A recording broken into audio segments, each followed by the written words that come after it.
Support comes from Hampton Roads Community Foundation, partnering with donors from all walks of life to improve southeastern Virginia through grants, scholarships, and leadership initiatives. Learn more at hamptonroadscf.org.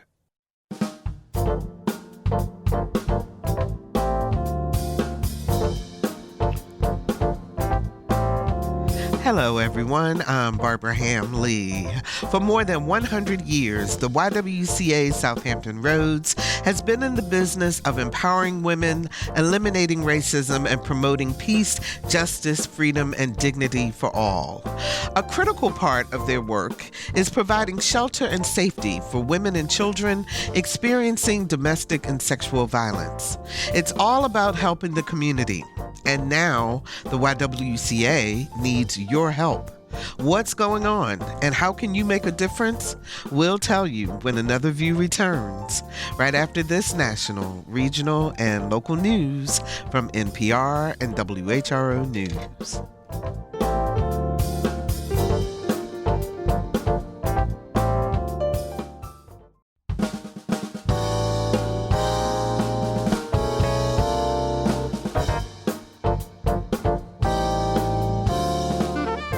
Discussing today's topics from an African-American perspective, this is Another View. Good afternoon, everyone, and welcome to Another View.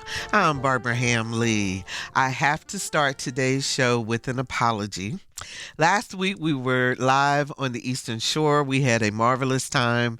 And at the very end of the show, I was able to thank so many of the WHRO staff who came out to support us and to help us with that broadcast. And one name was inadvertently left off the list. So, Tremaine Treasy Johnson, if you are listening, he is a videographer, photographer here at WHRO. Treasy, we love you. I apologize for not including you, and please know that it was just purely an oversight and no malice intended. Absolutely. So Treasy, thank you for the awesome job you did last week helping us with the show. So a couple things that are going on in the community I think you guys might want to know about. First of all, on this coming Saturday, the 15th of August, the Black Opry singer-artist who we've had here on Another View, Roberta Lee, is going to be at the Jamestown Settlement talking about honoring the first Africans of Virginia. Now, they're going to have a full day of events that are going to be happening. Starting at 9 o'clock, History, Heart, and Harmonies from 9 until 1, and that's going to be led by Roberta. And it is about talking about the history and making it into song. So that's a really good way to learn history. And then after that, the whole thing is from Africa to Virginia. There we go. Black Churches in Virginia History is from 2 until 4 p.m. at the Robbins Theater. Again, this is at Jamestown Settlement. And they're going to have a wonderful panel of folks talking about the impact of the Black church, particularly in Williamsburg. So go on out. If you want more information, you can call 757-253-4838. And that is JYF Museums on social media. Or you can go to jyfmuseums.org. The 100 Black Men of the Virginia Peninsula are holding a Parents Talk series, and this is on August the 22nd at 11 a.m. And this is talking about what every parent should know about AI. What AI is, how it impacts your children, how you can use it at home and use it safely and responsibly, the opportunities in terms of jobs, and answering all of your questions. It's going to be held at the Y.H. Thomas location on 1300 Thomas Street in Hampton. Parents, guardians, and caregivers are all welcome to attend. If you want more information or to register, go to 100blackmenva.org. 100blackmenva.org. And finally, the free haircuts by licensed beauticians and barbers are going to be happening on August the 23rd from 8 until 4 p.m. Now, parents, you must schedule your child's appointment between now and August 21st. So don't forget to register. And the number to call to register is 757-325-6001. This is going to be held at 2508 Build American Drive. It's over in Hampton. Now they will have select hairstyles only. They're not doing braids or weaves. So we're talking haircuts here.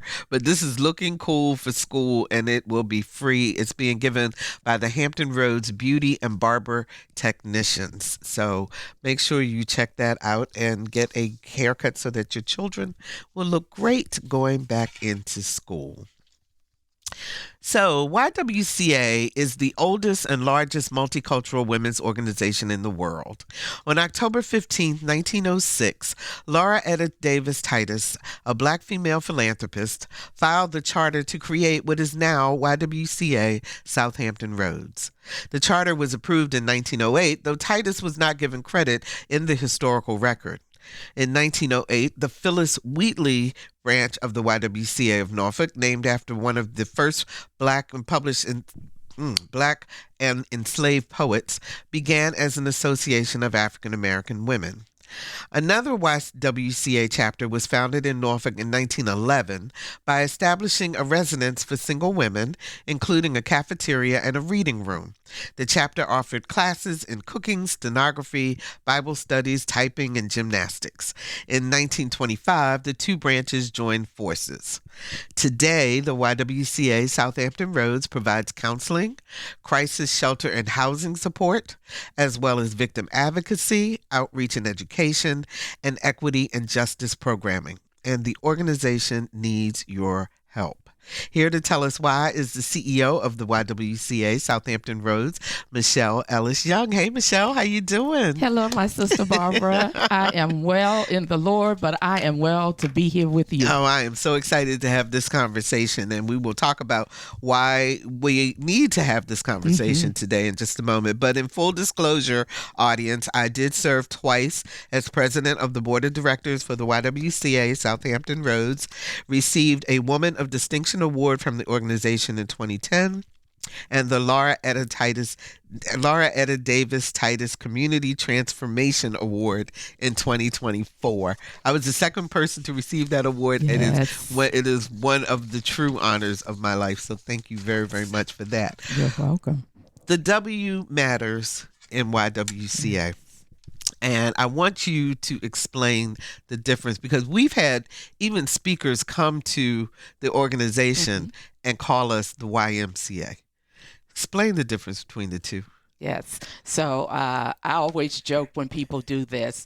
I love Anthony dearly, but I cannot do anything with a check that says YMCA. So we always say the W makes the difference. And the W makes the difference for us because YWCA is rooted in the history that you just eloquently described. And we are a women's humanitarian organization working at the apex of all of the issues that impact women and girls and marginalized communities. We don't have gyms and memberships and swimming pools and those types of things, although there are some YWs that may co-locate with a YMCA, which focuses on health and wellness through activity and physical fitness, as well as programming for children and community. And so when we think about the work of a YWCA, think about the work that's done from a healthcare perspective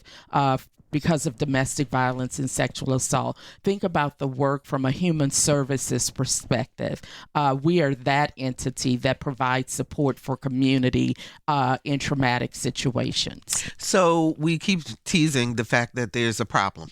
What's going on at this point that where you're reaching out for help? Well, at this juncture, there is a pause in funding specifically for sheltered programs and operations across the country. And so the Office of Family Violence, which administers the funding through the Family Violence Prevention and Services Act. And that's on the federal level. That's at the federal level, provides that funding down to the state level for us in the Commonwealth of Virginia. That's the Virginia Department of Social Services, who then allocates that funding based upon the procurement process to associations, organizations that are are providing shelter and operational support for those impacted by domestic violence. So we were informed on July the 27th in the afternoon, a notice came from VDSS that funding that we were expecting,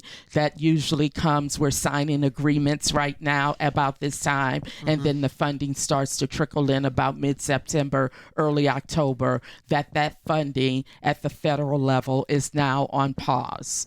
And so that means not just for YWCA South Hampton Roads, but for us in the Commonwealth of Virginia, all DV organizations that depend upon that particular funding from VDSS have to either make some shifts operationally, they have to reduce programming and or services. And some of them, this is the only source of funding that they receive. And so they're making some really tough decisions right now about viability of their operations. And so we don't ever want to be in a place where organizations such as YWCA South Hampton Roads cannot support survivors in a safe and healthy way through sheltered experiences.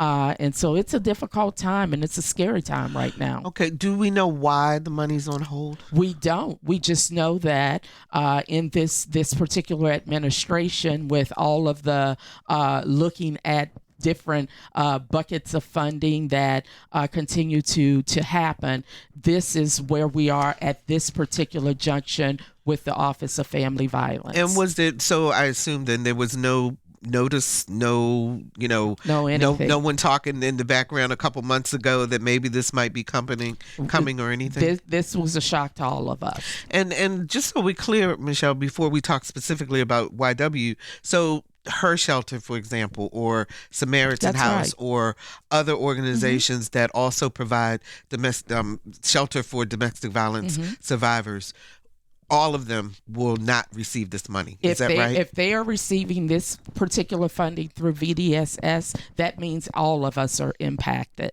And when we talk about the wellness and safety of community, we have to ensure that domestic violence is centered in those conversations. Sure. Also, the other piece that people don't think about when funding stops is that most of us, and I know for us, our largest target population served are not the women and men we serve. It's the children who come with them. And so when they present, usually they're presenting with 2 to 3 kids. And so these children are now impacted at a very vulnerable time as school is about to start.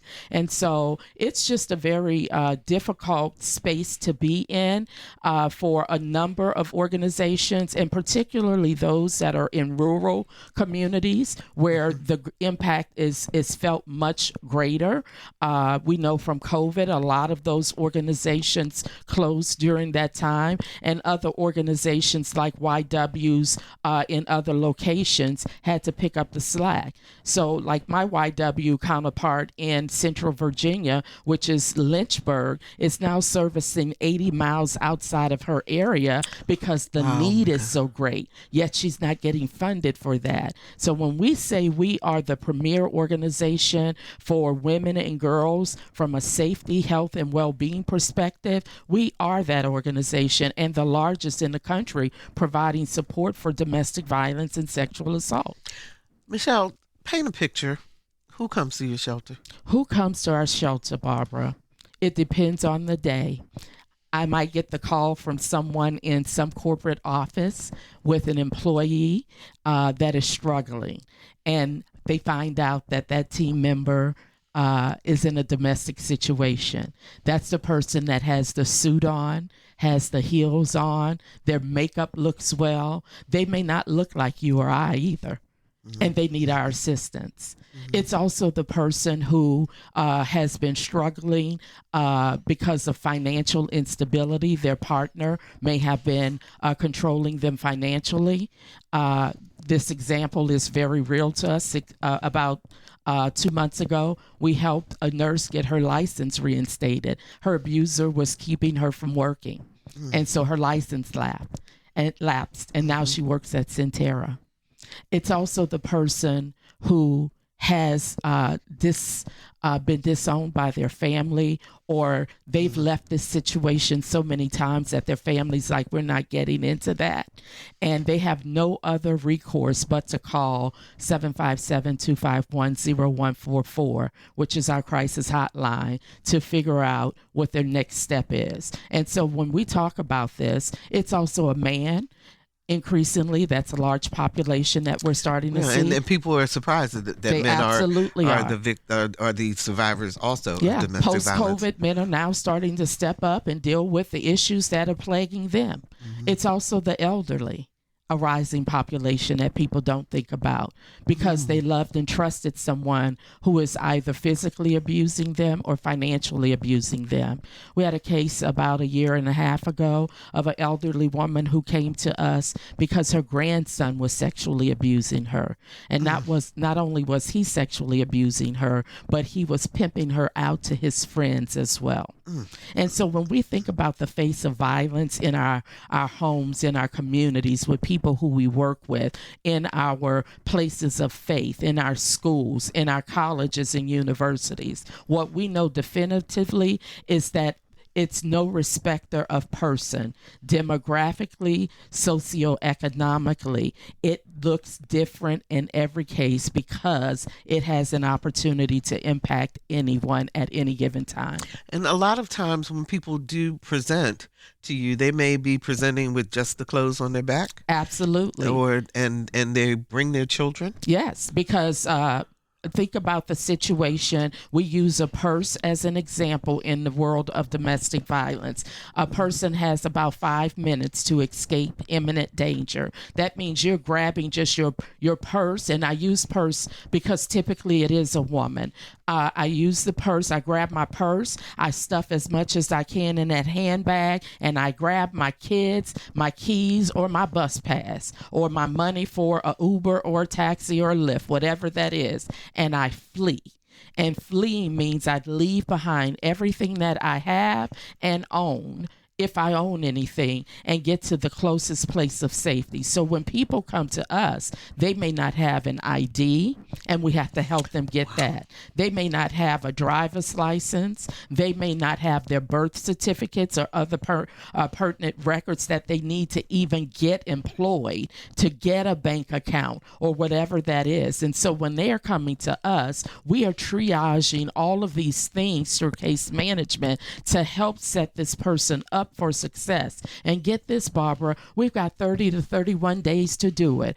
Who can do that in their time? Wow. Even if they're stable with an income?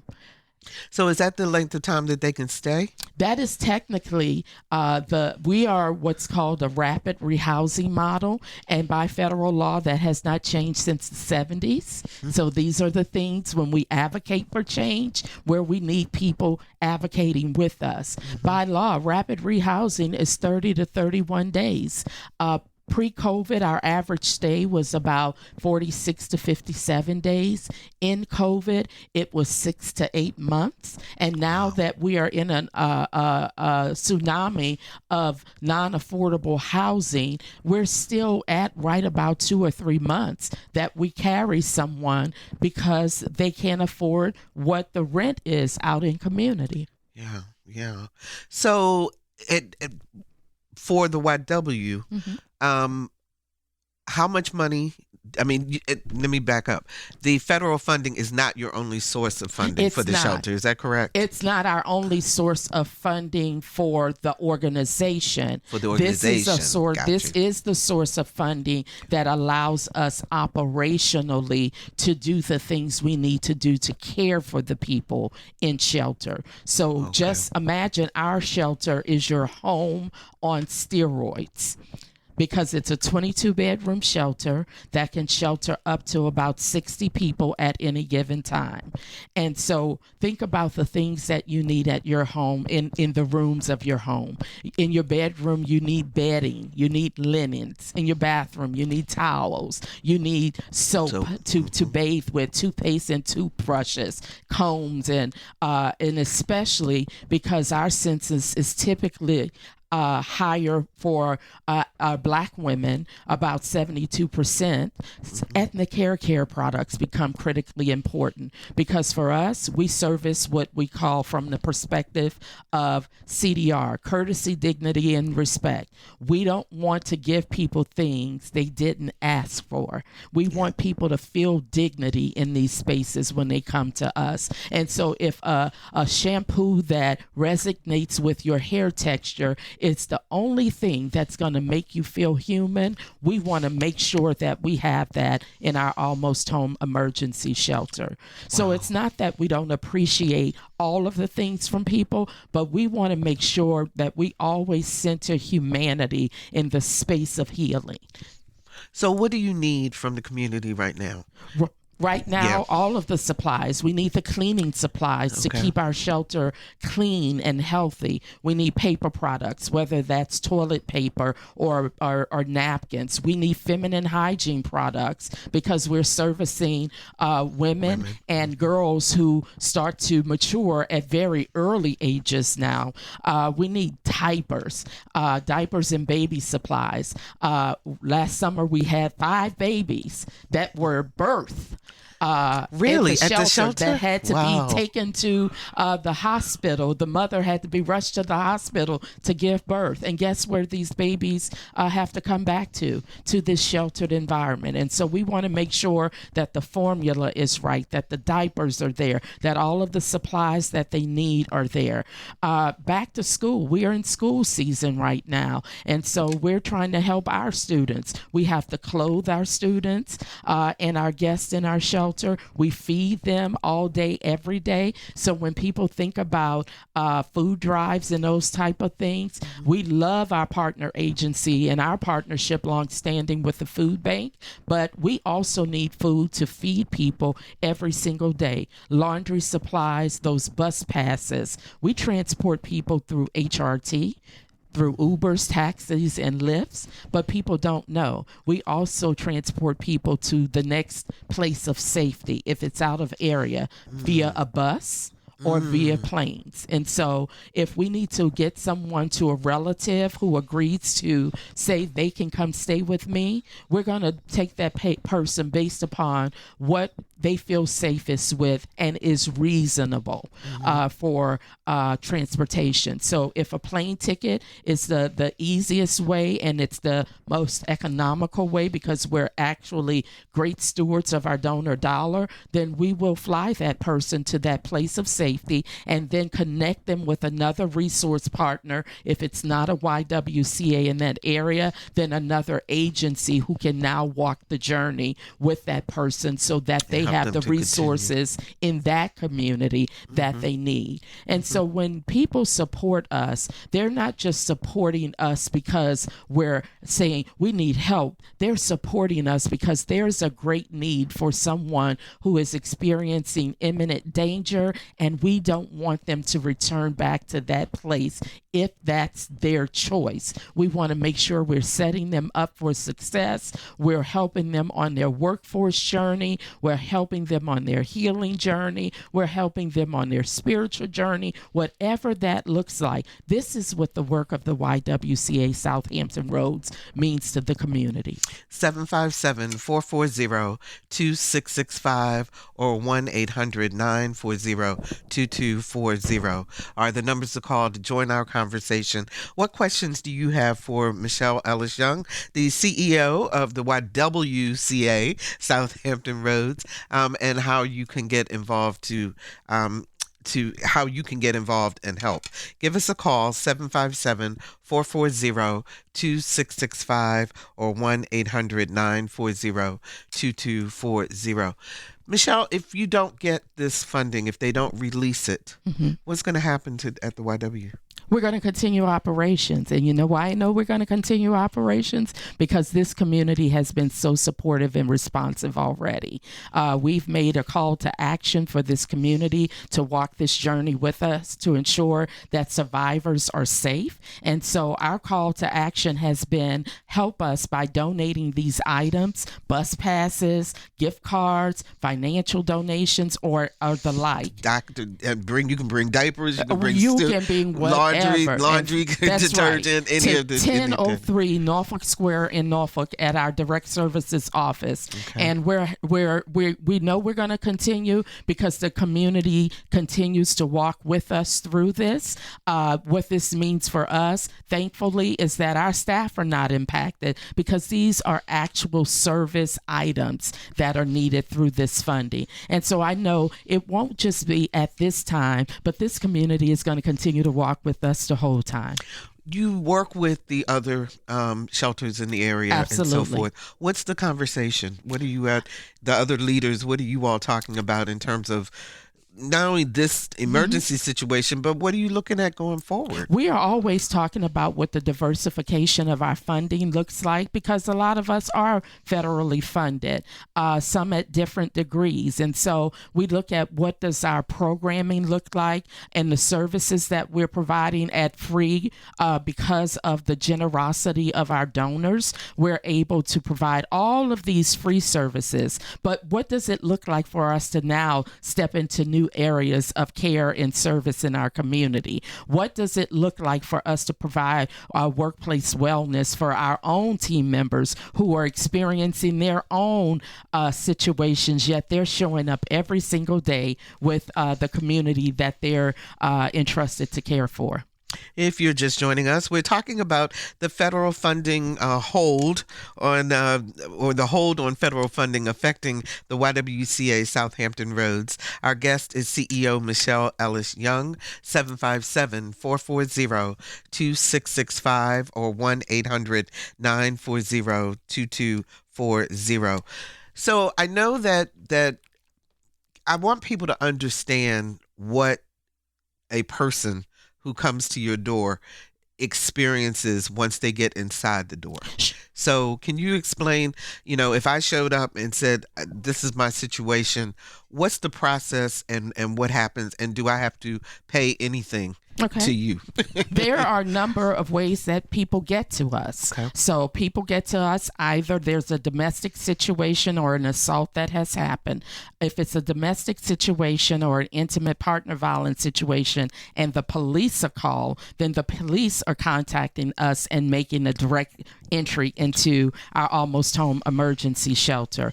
Maybe it's the neighbor that's calling because something happened in the home and they remembered they heard it on another view, 757-251-0144, and they have the courage to call, and they call us. We screen them. Tell me that number one more time. 757-251-0144. That is our 24/7, 365, 66 in a leap year crisis hotline.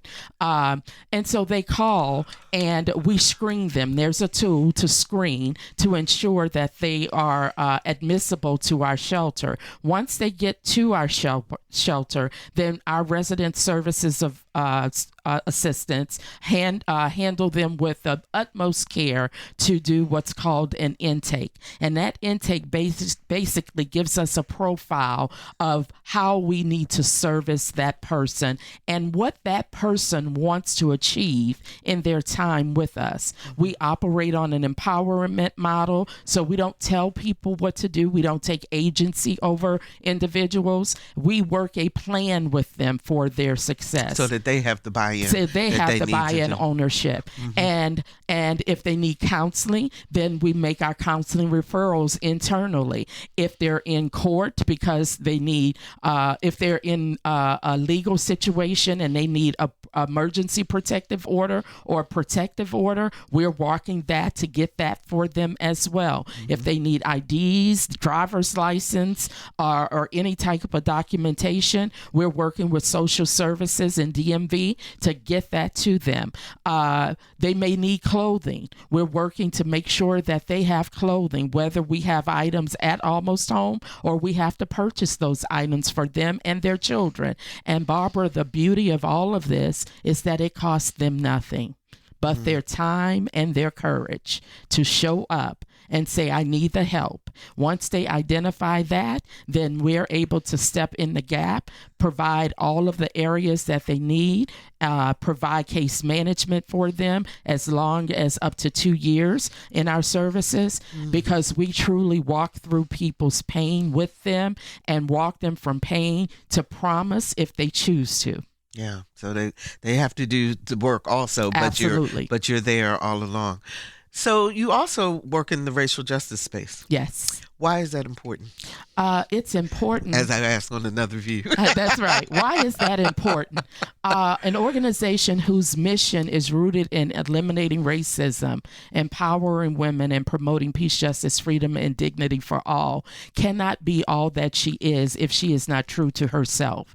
And so I've been with YWCA South Hampton Roads now, it's your fault, for about 5.5 years now. May was my 5th year anniversary. Really? Yes, May of this year. Time flies. So wow. It's been 5 years and May, June, July, 3 months that I have been with this wonderful organization, this wonderful sisterhood that's providing support to men and women.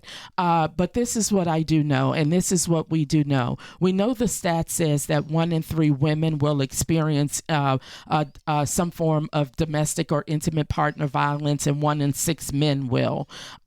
Typically, that 1 in 3 is probably 2 in 3 will be Black people, and 4 of 6 will be a Black man.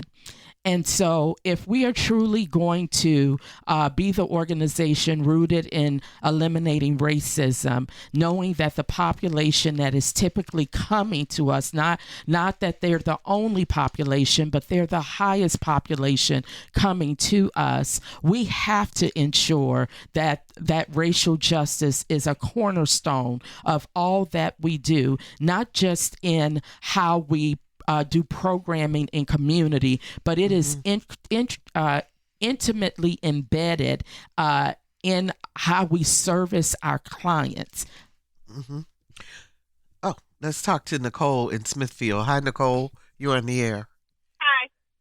Hi. I'm Nicole. Uh-huh. I am currently part of Smiles for Miles. It's a nonprofit that helps disadvantaged children. I'm currently delivering supplies out to social services right now, and I heard your broadcast.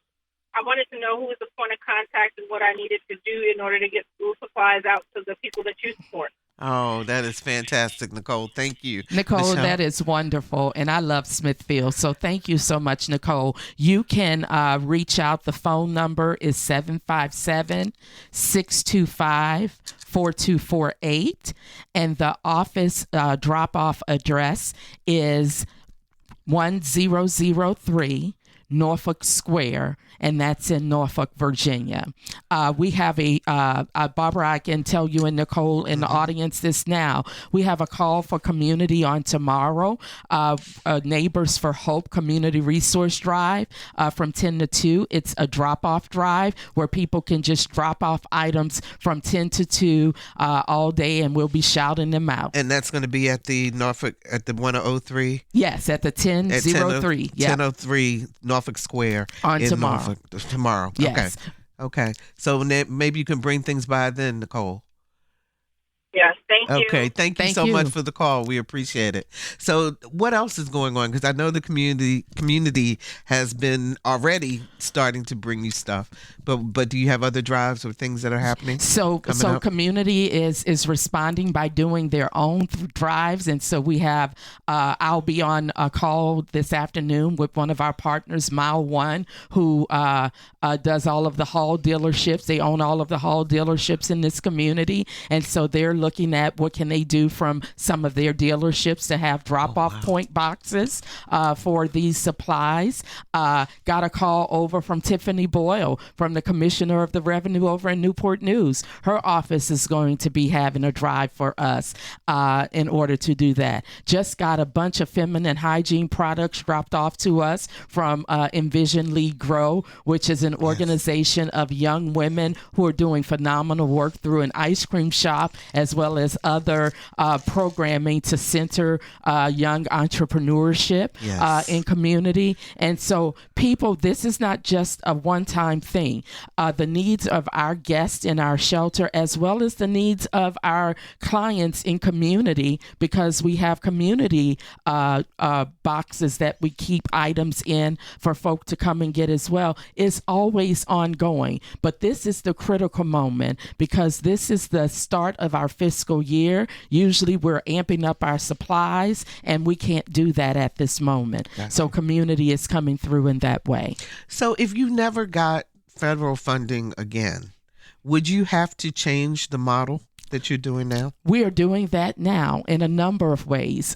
When I came to YW, I believe we were about 72% federal funded, and that was scary for me. I'm like, ooh, that's too high. You don't do that for such a time as this. Yeah. And so we have done a great job in continuing to engage our community, being more relational with our donor base, and being present. I always talk about a ministry of presence.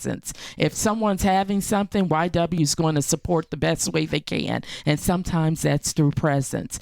Diversifying based upon our corporate sponsorships and foundations and wonderful partners, but also diversification in terms of the services that we provide to survivors that really are services that have value in community. And so we do. Give me an example. We do trauma-informed care training. We do training on racial and social justice. We do training for technical assistance and helping people to create workforce development plans in their companies for individuals when domestic violence is a workforce issue. And so we want to be known as your workforce partner and navigating through that situation. So that's ways we provide technical assistance. We have our newest program, which is our Why Women Prosper Empowerment Academy. That is a wonderful program that is changing the trajectory of what it looks like for survivors and women in community to truly thrive through entrepreneurship, through financial literacy and resiliency, through career readiness and workforce development, as well as personal leadership, personal empowerment, leadership, and advocacy, giving women voice to take agency over themselves, especially in these times. Yeah, you guys are located, your headquarters are located in Portsmouth. Yes. In the Mustard Seed Place, Yes. which is owned by Angela Redditz. Yes. And is a place for women's empowerment. So the synergy is very clear there. It's a whole vibe. How has that helped you to grow and to think about other ways to particularly empower women in this community? This is definitely one of those places. Dr. Redditz, Angela Redditz is a former board chair just like you. And when she was envisioning this space, all I could say is, if not us, then who? Because it was the ideal time as she was transitioning off. And we're really looking at how do we holistically move our services from tragedy, from trauma to triumph, into a place of peace and blessing. And so this was the right fit for us as we morph into what it looks like for women to be in spaces of wellness, women to be in spaces where we actually do get along, all of us. So the myth is we can't. Yeah. The reality is we can by choice. And we have made a conscious decision in that space to make sure that we take care of women in all ways. And so this space is a hub for true wellness for women in all its facets. Michelle, how do you take care of your staff? Because I can imagine, the work that they do on a day-to-day basis is traumatic enough. And then you have these financial issues that crop up. And I know you try to keep most of that off of their shoulders, but they read and they're aware of what's going on, and they know what's in the pantry and what's not. That's right. That's right. There. So how do you take care of them? So a few ways we take care of our staff. We're not like any other organization. We've experienced turnover, and in this field, you will experience turnover. We have what's called Y Wellness. Y Wellness centers the health and well-being of our team members. I am the person that when I'm talking to donors, I'm not just talking about my guests in Almost Home or the clients we serve from a community perspective. I'm also talking about my team members who show up. Vicarious trauma is real. And so we cannot dismiss the fact that people who are doing the work of service also should be cared for. So I'm not afraid to ask people for money for my staff so that I can do something for them. We also take care of our staff, the wonderful support of a clinician on our staff who's contracted, Dr. Elizabeth O'Neill, who provides support to our team. I don't care what I care what they're going through, but I don't care that they have to use her. All I get is the bill, and we pay the bill. So we have a clinician who works with our team on staff, and then we will just shut down sometimes. We may not be able to shut down our shelter, but we will cease operations to give people a day to breathe, whatever breathing looks like for them. If they want to take their day off and just sit and look at the TV, or they want a staycation or go, bowling, whatever that looks like. So we try our best to take care of our team members in a number of ways. Is the issue getting worse? Is it steady in terms of domestic violence and the people that you're seeing? It's getting worse. Wow. Not only is it getting worse, it's getting more lethal. We've been little girls, and particularly in our communities, we've seen violence. And violence for us back in the day was the slap or the punch. It's that and more now. Unfortunately, it's life-threatening. What we have found in this work is that not only is it a present danger, but it could also present later because of strangulation. Strangulation is the number one indicator that someone will end up being a death victim of domestic violence. And so when someone is strangled, that may not show, the impacts may not immediately show beyond the bruise on the neck, but it could be a month later or 6 months later. That person's having headaches all the time, or that person develops brain blood clots, or that person falls out and is passing out. We can now attribute that to strangulation. So our partnership with Chesapeake Forensics not only does the PERC exams for assault, but they also do strangulation exams that allow us to better serve. What we know across this country is the rate of domestic violence has escalated post-pandemic. It was behind the doors. It's out front now. And it's difficult to have that conversation in a community like Hampton Roads because we are a naval city with the largest naval base in the world. We are an economic hub of hospitality and tourism.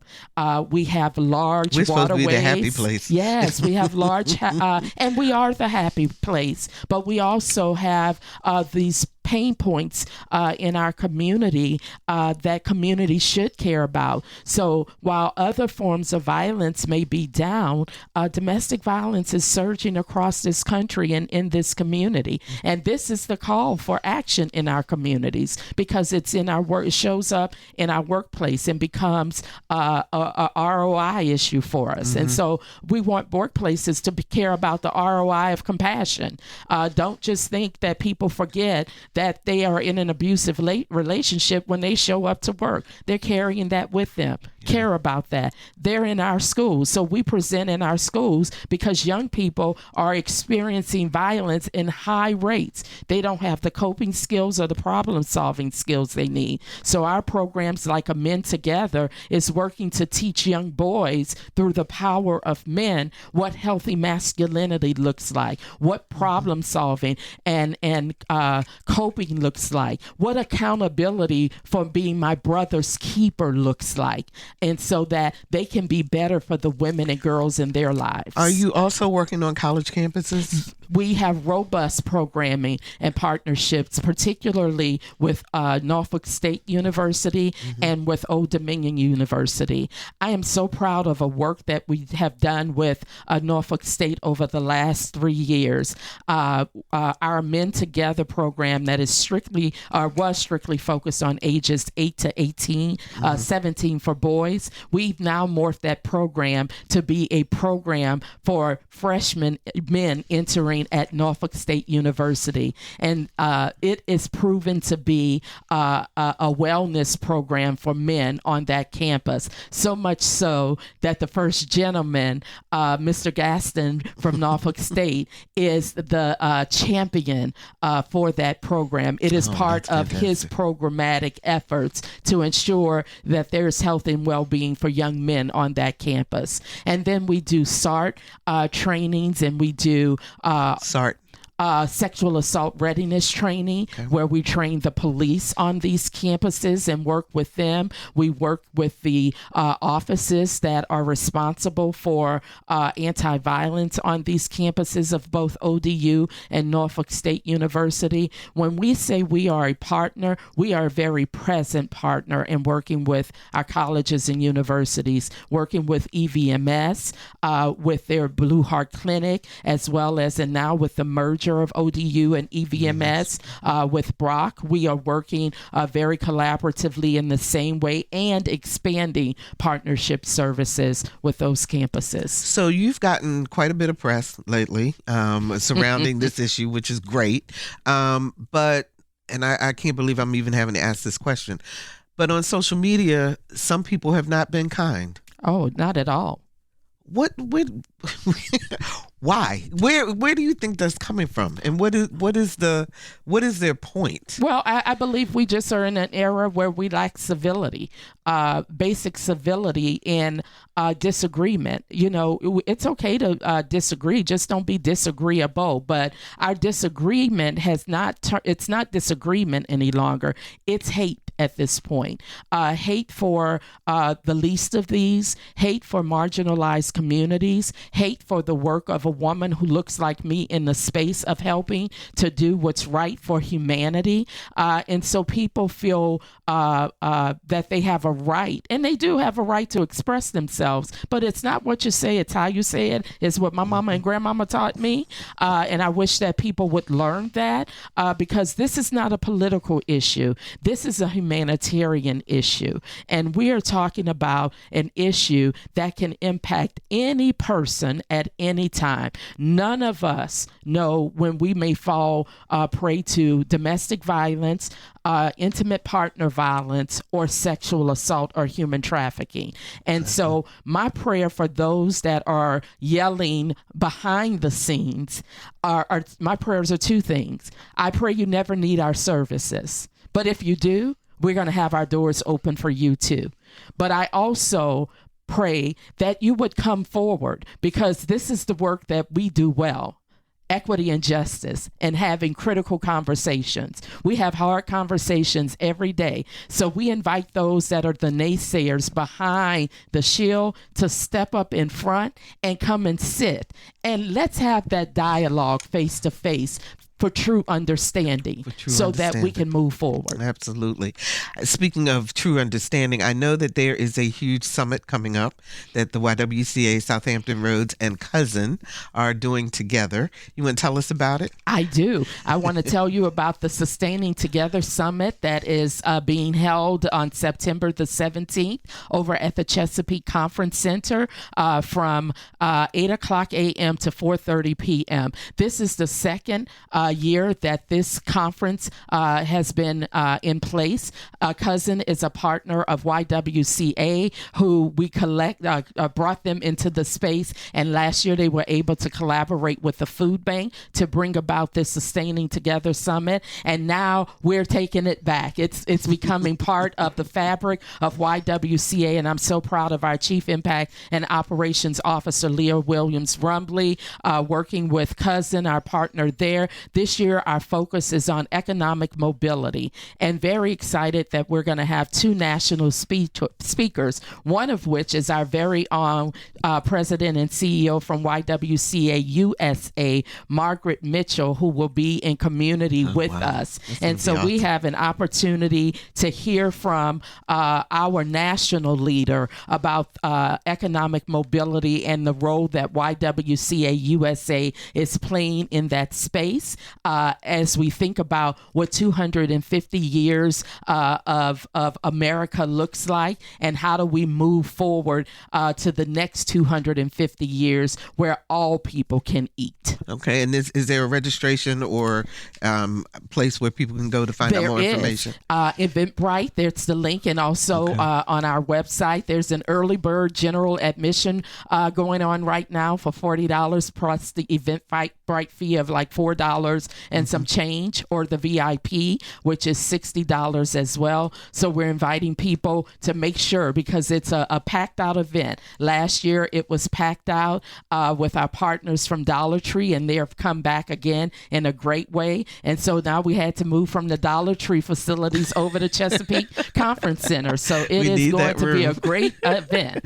So we've got about 3 minutes left. Tell people again what the items are that you need and where they can come drop them off. Those items, Barbara, again, are cleaning supplies, laundry supplies, gift cards, financial donations, hygiene items, baby items. All of those things can be dropped off at 1003 Norfolk Square in Norfolk, Virginia. Okay, and tomorrow between the hours of? The hours of 10 to 2 on tomorrow. And if not tomorrow, they can continue to do it and drop it off at the same space, or they can join us at the star-studded event happening, Pouring Into Us, on September the 4th at an undisclosed location in the evening from 6 to 8:30. Hampton Roads, who will be there, and you need to contact Kim Wimbush if you're interested in attending that event, because I tell you, Pouring Into Us will be the end of the summer event you don't want to miss. Absolutely. I've received my invitation, which is so cool,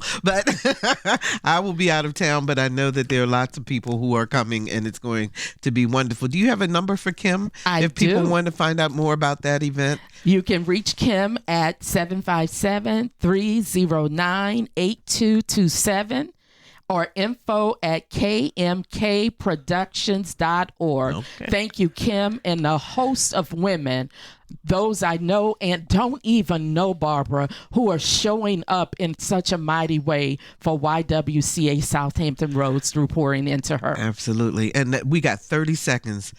How are you taking care of you? Women like you who show up for me and pull me to the side and just hug me, love on me, and just allow me to breathe in authenticity and just to be. And sometimes just being is to say what I need to say, knowing it's not going to go anywhere, or allowing me to just sit and be and say, baby, it's going to be all right. With you and Jesus, you're going to be okay. You're going to be okay. Thank you so much, Michelle Ellis Young. We're going to get through this and keep moving forward with the YWCA. I'm keeping my eye on you all, and I'm proud that I was a part of the organization. I will always be a part of the organization, definitely. And audience, we hope that you have been inspired to help those in our community who need our help.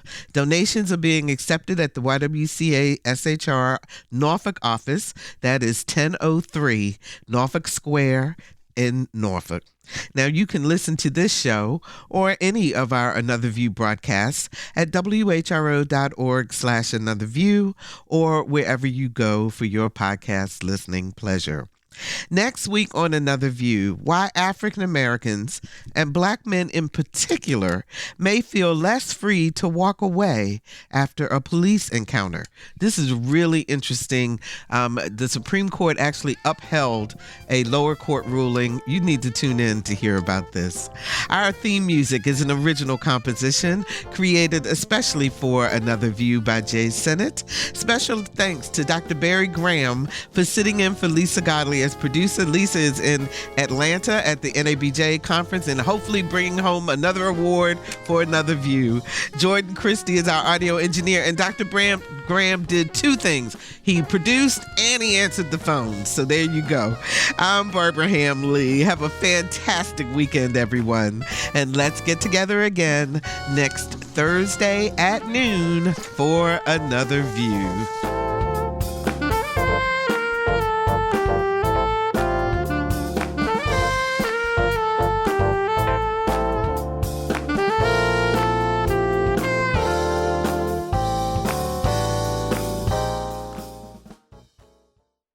Support comes from Hampton Roads Community Foundation, carrying out your charitable wishes forever, whether it's helping shelter animals, feeding the homeless, enhancing the arts, or supporting students. Learn more at leaveabequest.org.